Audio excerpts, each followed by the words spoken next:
everybody out in Storyland. This is Mrs. V again. I hope everybody is being safe and healthy today. Well, I have my magic wand with me, and we're going to see who exactly is out in Storyland. Magic wand, who is out to hear Mrs. V's story today? There's Richard and Sarah and Billy. Oh, hi, Courtney and David. And there's Jane and Oliver and Meredith and Hunter and little Miss Jillian. Oh, it's so nice to have everybody here with me today. And today's story is going to be How to Read a Story by Kate Messner, illustrated by Mark Siegel. Well, probably wondering, what kind of a book is that, How to Read a Story? Well, I think it's a great one. There are 10 steps. So we're going to go to step 1. You have to find a story, a good one. It can have princesses and castles, if you like that sort of thing, or witches and trolls, as long as they're not too scary. And look at the pictures. Step 2, find a reading buddy, a good one. A buddy can be older or younger, a baby brother or sister or cousin, or a person your age, or maybe not a person at all. Make sure your reading buddy is nice and snuggly, and make sure you both like the book. If you don't agree, you have to go back to step 1, which is how to pick a good story. Sometimes it takes a few tries to find just the right one. So if you get a reading buddy, you both have to agree to a good story.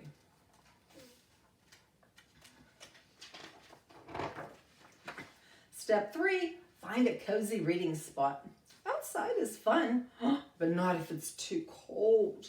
Unless you have thick woolen blankets and hats and scarves and cups of steaming hot cocoa. Not if it's very hot. Unless you have trees to shade you from the sun, a hammock to catch cool breezes, and tall glasses of icy lemonade.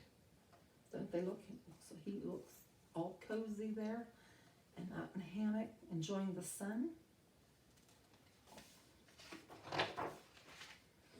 Inside is good. Couches are cozy, so are chairs big enough for 2. Just be careful not to get stuck. Look, he looks like he's all wrapped up with his dog. Some children like to get under the furniture. That's fun too. But you got to watch so you don't get stuck there either. Step 4, look at the book's cover. Can you guess what it's about? Read the title. That might be a clue. The Princess, the Dragon, and the Robot. Dragon, princess, and robot. Step 5, open the book. Oh, this is the most exciting part. Read the story in a loud, clear voice. Not too slow, not too fast. You can point to words if you like. But remember, you don't have to do that. And it says, once upon a time. And it has big letters there, so you can say it nice and loud and clear. Let's hear you say that. Once upon a time. Oh, you did an excellent job. And when you hear once upon a time, those words to start a story, is it fictional, which means not true, or is it nonfiction, which means it's true? Well, when you hear once upon a time, it's fiction, not true. Step 6, when the characters talk, whatever is being said, say it in a voice to match who's talking. The lion says, try to get a lion's voice, I will save the kingdom. Can you say it like that? I will save the kingdom. And then there's the mouse. He may be little, but he has a squeaky voice. But when it comes to powerful, there's all capital letters, so we have to say that nice and loud. I am the most powerful in all the land. Can you say the most powerful in all the land. And it has an exclamation mark. He wants you to say it real excitedly. The knight goes, I'm hungry for lunch. The dragon, I gotta breathe in. Soon the castle will be mine. Can you get a dragon voice? Everybody breathe in. And let's say it together. Soon the castle will be mine. And the robot says, beep.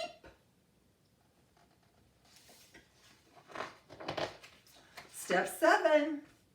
No matter what you read, hold the book so your buddy can see the pictures. Buddies get impatient if they can't see well. So I've got a buddy over here. And I'm going to hold the book so my buddy can see the pictures too. Because when you have a buddy, you have to share the book. That's what it's all about. Now, we don't want to get the book and have our buddy over here and us go like this, and we go like this. Poor buddy can't even see the book. So we're going to share the book.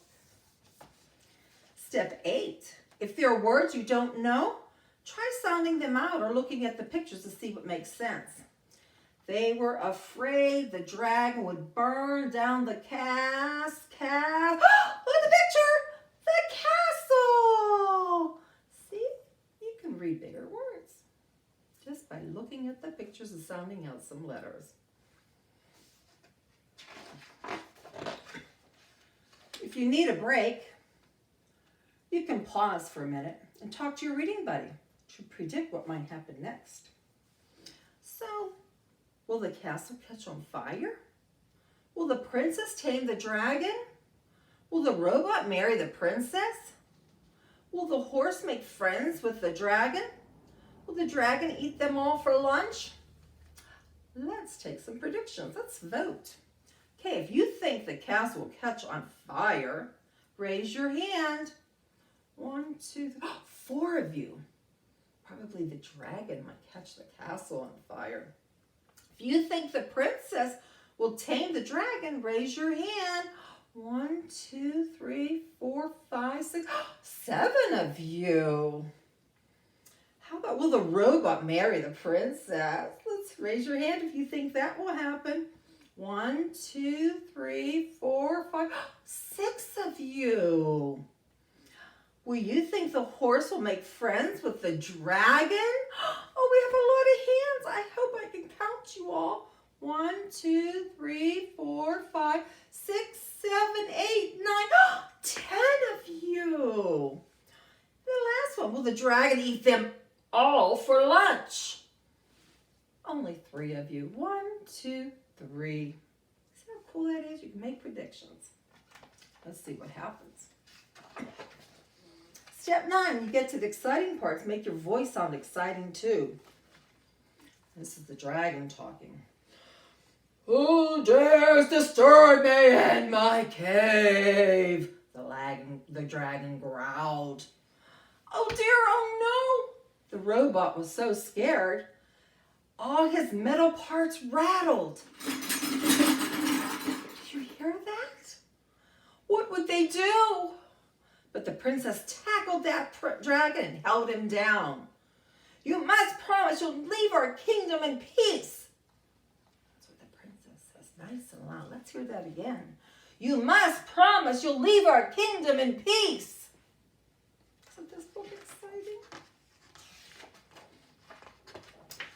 When you and your buddy can't stand it a second longer, turn the page to read how things work out. And look, everybody's creeping around to see what he's reading because I think he's really gets excited when he reads.